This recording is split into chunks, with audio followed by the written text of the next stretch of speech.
Hello all, welcome to newcomers and novices. What are they doing with those horses? My name is Epi Pengelly, Armature, and I was asked to run this class by the Kingdom Javelin of Atlantia before Spring Coronation 2023 as a general introduction course to what we do in the SCA with equines. So, a little bit about me. My background is in museum work in the DC region, and I've been active in the SCA since the spring of 2016. In that time period, I became an equestrian marshal, and oftentimes I run local events for my barony, Highland Ford. My title is Armature, which is a gender-neutral title for an AOA level of award, and it goes after my name. Some of the other classes I've taught have also been recorded and are on YouTube, so feel free to take a look. Now, in the SCA, we have a lot of rules for safety. These rules are meant to keep riders, audience members, and everyone else safe during officially sanctioned SCA events and practices. While the links on the page may look a little overwhelming, I'm mainly providing them so you can do further research if you so desire. The main thing to remember is that when in conflict, the society standards always trump the kingdom standards.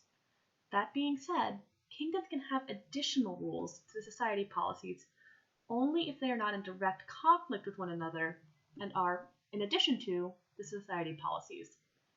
Now, specifically for equestrian in Atlantia, we have some rules that the society does not, which means that if you're in Atlantia, it's important to be familiar with any specific standards that we may have.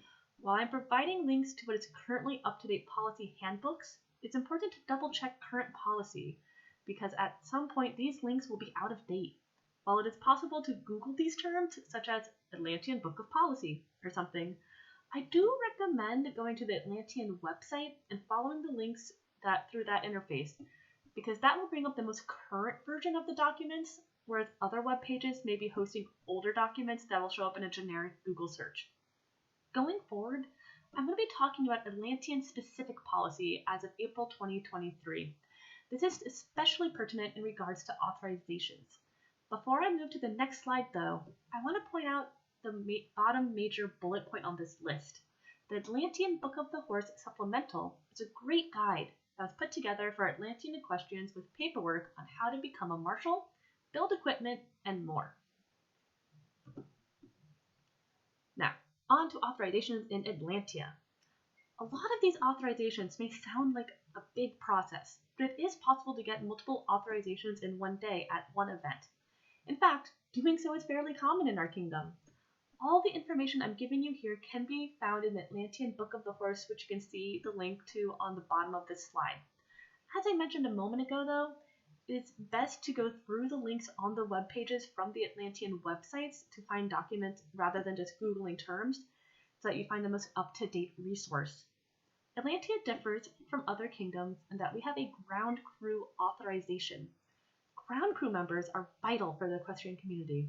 They are the people who are in the arena while others ride. They help hand people different weapons, reset the games, and are generally very useful and neat community members.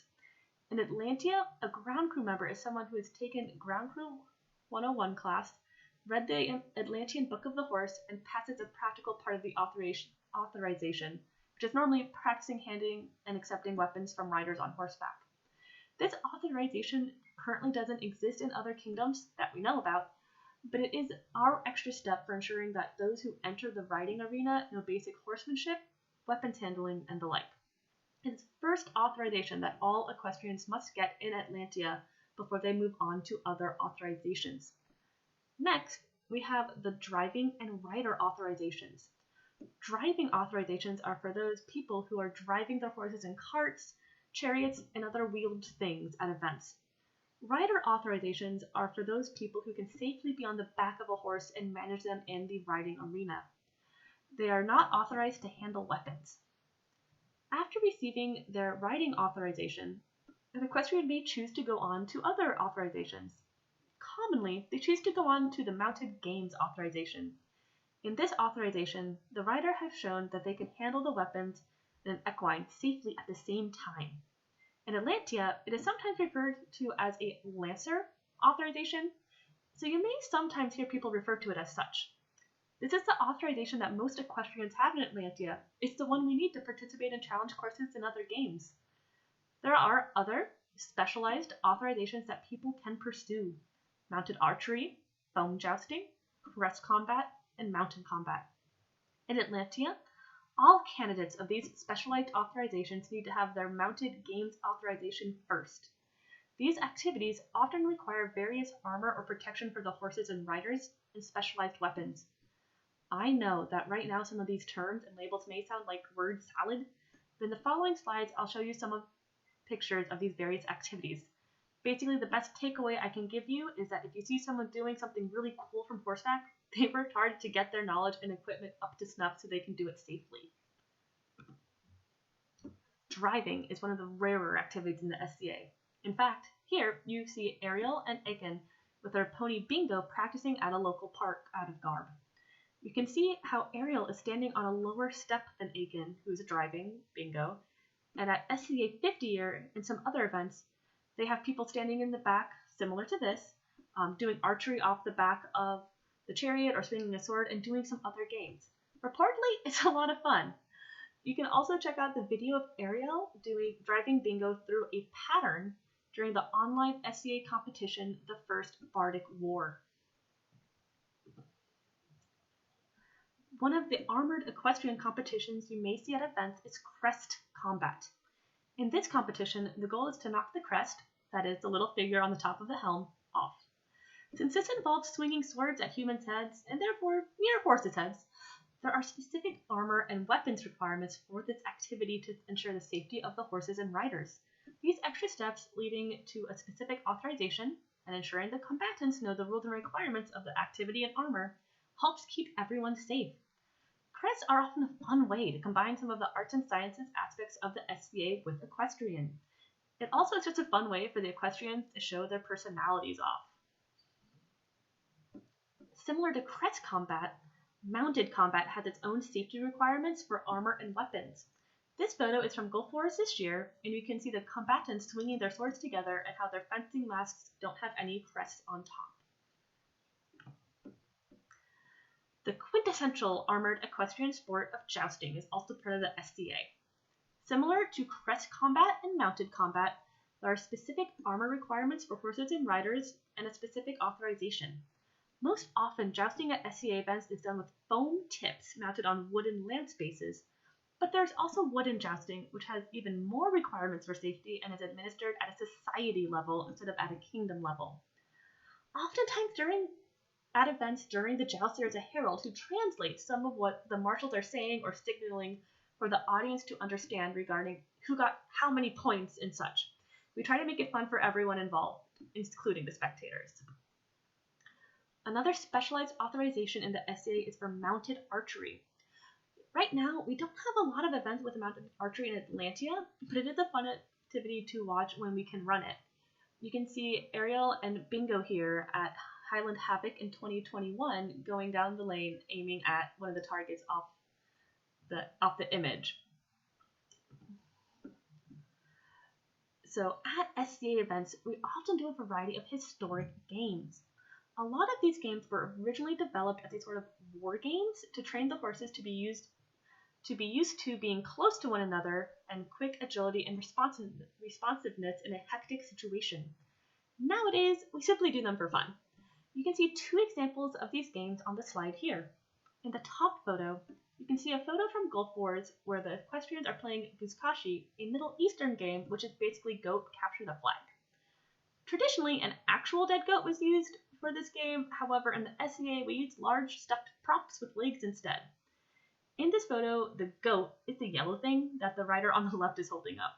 There are two teams that play against each other, and the game starts with the goat on the ground. Once given the signal, the teams compete to get the goat off the ground, at which point they have to travel up around a barrel or another distance marker across the space and bring the goat back to the starting point. In that travel time, the goat has to be passed to and from the team members. One person cannot hold on to it the entire time, and the other team is trying to interfere and get the goat for themselves. It can lead to a lot of hilarity, especially when someone drops the goat and everyone has to try to get it off the ground again. On the bottom, you can see a photo from Highland Havoc 2022. Again, riders are put onto teams against each other.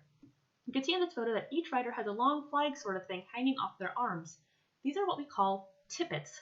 Each rider on each team starts with 2 tippets, 1 per arm, and the goal is to go up to the other rider and pull the tippets off their arms while avoiding getting your tippets pulled off in turn. Whichever team loses all of their tippets are the losers, and the other team is the winning one. A game not pictured above is a Japanese game called Daiku, which is kind of like a combination of Quidditch and polo. Again, the riders are in teams, and each team is assigned a color of ball, about the size of a modern polo ball, to collect and score goals while using what looks like a really, really long lacrosse stick. There are generally 3 balls in each color on the field, and the goal is to get all of your team's balls into the communal goal. After you've done that, there's a special singular color ball that you then must get into the goal as well to secure victory for your team. As you're playing, a team will often find the opposing team's balls and toss them further away from the goal, and you can hit opposing team's sticks to knock the balls out of their nets. There can be a lot of tomfoolery and shenanigans involved. There are other historic games that can be played in the SCA that I haven't listed, but these are the most common. We also sometimes play carnival games like Ride a Buck, where riders must keep $1 under their leg while doing a sort of Simon Says activity, or egg and spoon rides, or musical shields, which is kind of like musical chairs, but the shields are on the ground. Basically, we like to change things up and have fun with each other. At many SCA events, we do what are called challenge courses. They are a set of different challenges that the horse and rider must face, often a mix of the SCA games and basic riding challenges that show a mastery of skill and communication between the horse and rider, which the pair must complete on a set path through the course. I'll go over some of the basic SCA games in a moment more in depth, such as the ones listed on the screen, but some basic riding challenges include things like filling up a cup of water from a pitcher and then making a toast with it, or asking your horse to step sideways over a pole with one hand. While these may sound easy, don't let it fool you. These sorts of tasks can be pretty tricky when the horse is excited from being at the event and you're hyped up on adrenaline. A lot of the time, challenge courses are themed to the event, and while a lot of the games may start the same, for basically each event, the marshal has to come up with a new course and scoring system based on the size of the arena, what equipment they may have to bring, and more. One example of a theme was with Highland River Melees in 2022. The event theme was Shakespeare, so Doña Zara de la Vega set up the challenges of the course to be almost as if you're riding through the major events of the play she chose, which was As You Like It. Or another one was for Battle on the Bay 2022, where the theme of the event was games, so the challenge course incorporated a lot of carnival games. It was a lot of fun. In our area, a lot of the times we'll also add time modifiers, such as you must be under this amount of time, or your speed will be taken into account for the scoring. We also have one type of challenge course called a gambler's choice. In this type, there's no set path, but a rider must do as many challenges as possible in a short amount of time. This makes them have to create their own path on the riding field, selecting to ride to their strengths to get the maximum number of points that they can. Now, on to explaining some of our SCA games.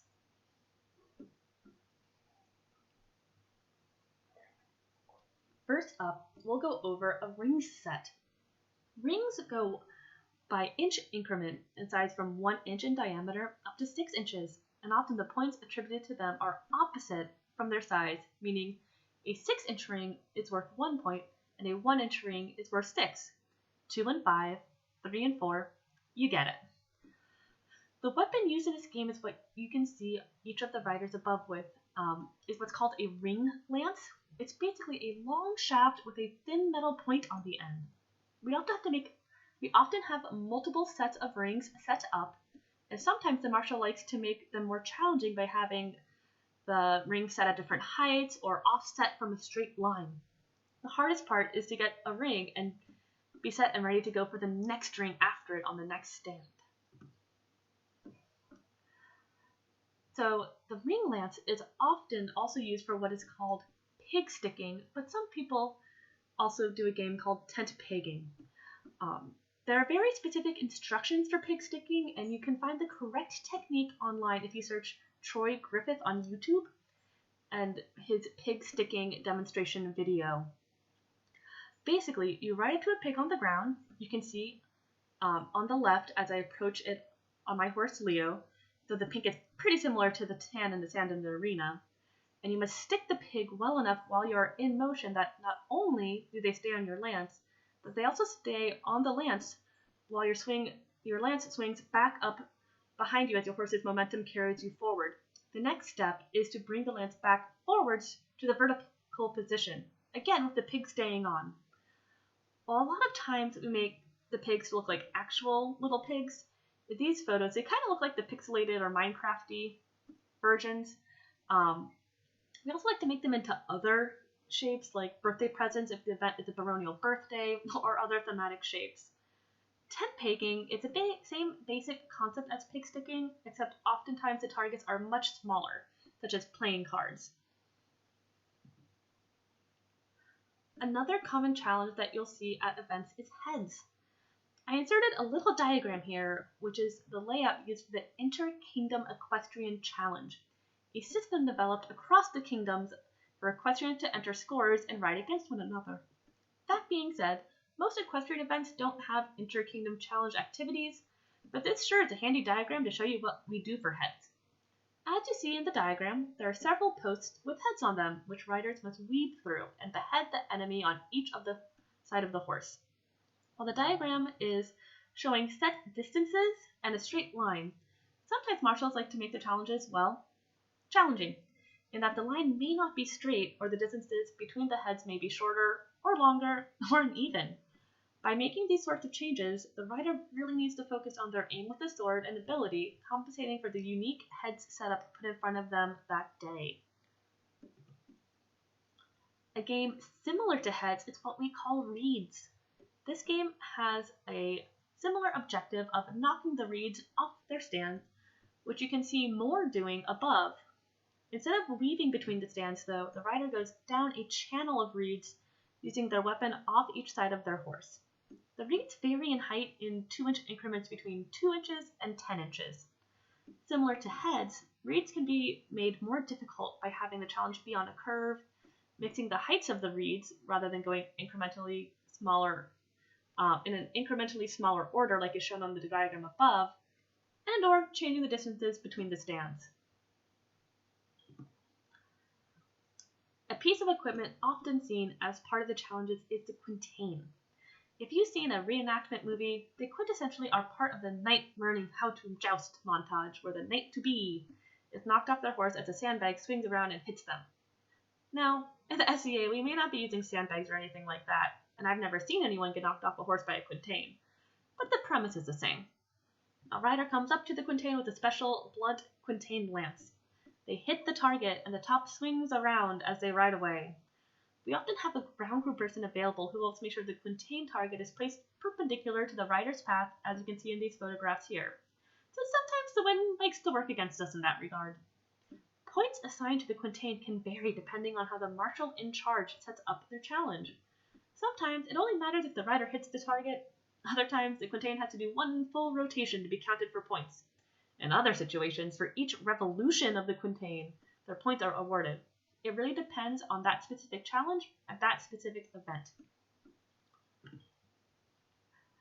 One of the most challenging games to do in Equestrian is Birja. You can see Kira on the left holding a wooden stick, and you can see Elisenda on the right, and if you look closely, tossing a stick through a hoop on a stand. The goal is to toss that stick through the hoop, which is attached to its stand with magnets, and catch it on the other side without knocking the hoop down. It's very tricky. More often than not, Groundcrew works the hardest with this game by having to reset the hoop and pick up the stick off the ground for numerous times. This is why we love our Groundcrew. Another common challenge at events is the javelin toss. Oftentimes, riders are kept a certain distance from their target by a marker on the ground, or a lane like Dusette's photo on the right. The trick with the javelin is not only hitting your target, but also hitting it straight enough and solidly enough that it sticks in the target. This can be very hard. Often in practice it involves a lot of picking up the javelin off the ground and trying again. As I mentioned, at a lot of the events we have a kind of miscellaneous riding challenges that aren't really SCA specific. These are from Battle on the Bay 2022, which, as I mentioned earlier, was carnival themed. So we had to get a ball from the center table that Ariel is at on the left, knock down Zara's Mountain Dew can tower, which I don't think any of us succeeded at. For the record, just wanted to let everyone know, Equestrian's not the best hand-eye coordination with that. We also had to roll a giant D20 die on the table and do similar game activities. These sort of miscellaneous challenges can be fun because they help keep us on our toes and trying new things with the horses, and help add some individuality to each event. One of the special challenges we are having at Spring Coronation is a Pas de Deux. This is a pairs riding competition where two people have created a riding pattern, set it to music, and get extra points if the time period of their music and outfits match. There's another type of historic riding challenges that's kind of like a singles version of the Pas de Deux, which is called Ride Before the Prince. This historic riding challenge is based primarily off 16th century European riding masters in Italy and France, and riders select historically documented movements to create a riding pattern. For the Pas de Deux, though, since there was additional complications with riding with a partner, adding musical and outfit elements, there is no requirement to use these historically documented riding patterns, and riders can come up with any pattern they desired. A number of the pairs have worked really hard for this competition, making special new garb for the challenge, or in my case, recording music for the event. It'd be really neat if you could come see the final products at Coronation. Which leads to the next point of how to be a good equestrian audience member. First off, you are totally welcome to bring up a chair and watch. We sometimes have a pop-up available and you can share our shade. When you're watching, we do encourage cheering and general hooting and hollering like you might hear with heavy fighting or rapier. But please, no high-pitched screaming or anything like that. Remember, we're riding the prey animal version of potatoes on stilts, whose ancestors survived by reacting to potential danger by running away. Also, think about it. You probably don't like someone screaming in your ears. Equines have much more sensitive hearing and don't like those high-pitched screams either. Horses can also be unsure about or spooked by some commonplace things. Again, it depends on the horse, and it isn't a hard and fast rule of what not to have around the horses. But sometimes they find flying loose plastic bags or papers unsettling, or sometimes someone waving an umbrella or a flag. While all equine owners do their best to desensitize their horses to be safe at events, sometimes the weather can make things a little extra exciting around the equestrian arena. Again, prey animal survival instincts. Those flying papers could be a snake that will bite them. Also remember that in Atlantia, we have our Groundcrew authorization. At events, if you are not an authorized Groundcrew member and signed in with the MOL, the Minister of the Lists, you cannot enter the arena. It doesn't matter if you know the person on the horse outside of the SCA or if you have previous horse experience. For that event, you must stay outside of the arena. Also, if you want to approach a horse or one is loose or unattended, don't run up to them or chase them. Remember, prey animal survival instincts. Also, don't approach a horse from the back end. That's the kicky end. You may see an equestrian doing that, and that is very much a do as we say and not as we do situation. The equestrian is putting themselves in the kick zone, which is an unwise choice. That being said, please feel free to ask the horses. If we're over at the trailers, you're welcome to come say hi. Some horses are more friendly than others, and we would love to direct your petting to a receptive participant. If you want to give a horse a treat, I'm sure someone can help you with that. Just don't give them any unapproved treat, because you never know what dietary restrictions the horse may have. And of course, please feel free to ask questions whenever you're around us. We are pretty passionate about our hobby and love to share the details with others. So, at Coronation, we have a few activities planned for the equestrians. There is the morning challenge course, followed by the Pas de Deux in the afternoon, and a fun game of broom polo. If you're at the event, I hope you'll stop by and vote for your favorite equine or Groundcrew member at the MOL table and cheer on a team during broom polo. If you want to meet the horses more personally, feel free to stop by the trailers to find out which horses are friendly. At a lot of events, we do a scheduled meet and greet with the populace, but unfortunately, we don't have time to do something more formal at this event. Please feel free to stop by either during lunch or after our afternoon activities. It would be great. So, are you interested in joining, or maybe you want to help without joining? First off, you do not need your own horse to be part of the equestrian community. It is common for us to share horses with non-owners, which I'll get to more in a moment. If you'd be interested in joining us equestrians, we have a few resources and ways of doing that. First off, if you are a Facebook user, we have our Kingdom's Equestrian Facebook group, the Atlantian Cavalry. We use that to plan events, post photos, and share resources. There are a lot of useful documents in the files sections there. If you aren't a Facebook user, but you'd like to be on our email list, Doña Zara de la Vega is the best person to get in contact with about that, and I can help you get in contact with her. The email list doesn't get photos shared to it or anything, but it's good for getting basic, direct information about upcoming equestrian practices and events straight to your inbox. Another good resource is our Kingdom Equestrian Officer, often abbreviated to KEO. Right now, in Atlantia, that is Sir Tenek. He is a premier resource and person of contact for all things equestrian within Atlantia. Each kingdom should have their own KEO. We also have monthly official practices in the northern part of the kingdom. They tend to be on Sundays, and we try to rotate them around a few different farms so not everyone has to travel their horses every time. It kind of helps spread out the burden of time and gas to everyone. These practices tend to go in the spring, starting around March, through the fall, either November, if it's good weather, even December. And we try to pick a skill set to focus on each time. Going back to not owning your own horse, a number of the equestrian community members don't own their own horses. Horses are expensive and take up a lot of time. A lot of horse owners are willing to share their horses with others if they come to the farm and get to know them more personally and put in work with them outside of official practices and events. It is common to share a horse and split horse care duty for events or gas money for the trailer or something. But these sorts of agreements are generally pre-arranged with people who already know each other and have a rapport build-up outside of official practices and such. Basically, we recommend you make a local friend. While we have our monthly practices, not everyone can always go to them due to scheduling. Making a perfect personal connection with someone and getting to know them and their animals at their farm is a great way to get involved with the community and get some experience. Additionally, if you're not sure who in your area might be part of the equestrian community, feel free to reach out on Facebook or the email list, and we would definitely try to help set you up with someone that could help out in your area to get you some of that experience.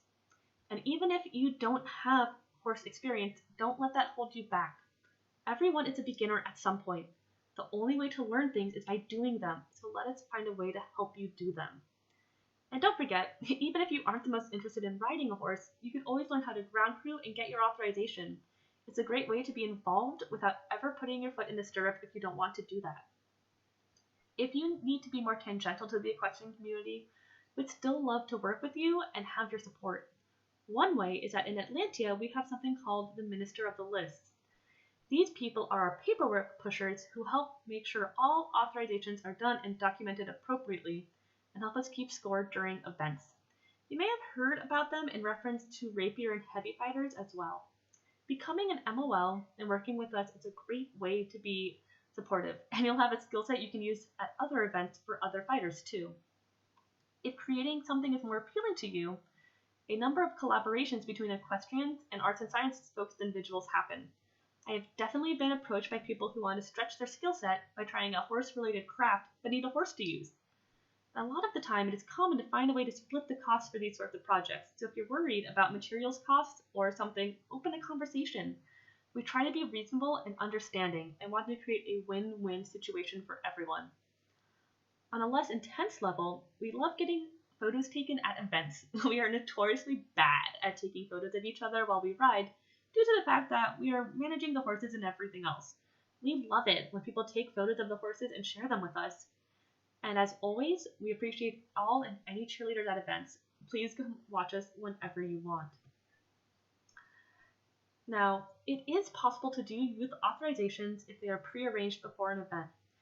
There are extra policies and procedures as well as paperwork that surrounds them, and you will have to check in with your local Kingdom Equestrian Marshal to ensure that everything is planned to be done properly aligned with SCA policy.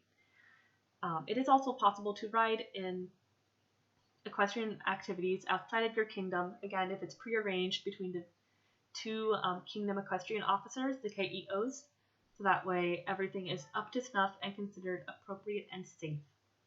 If you have any questions, please feel free to reach out to me about them.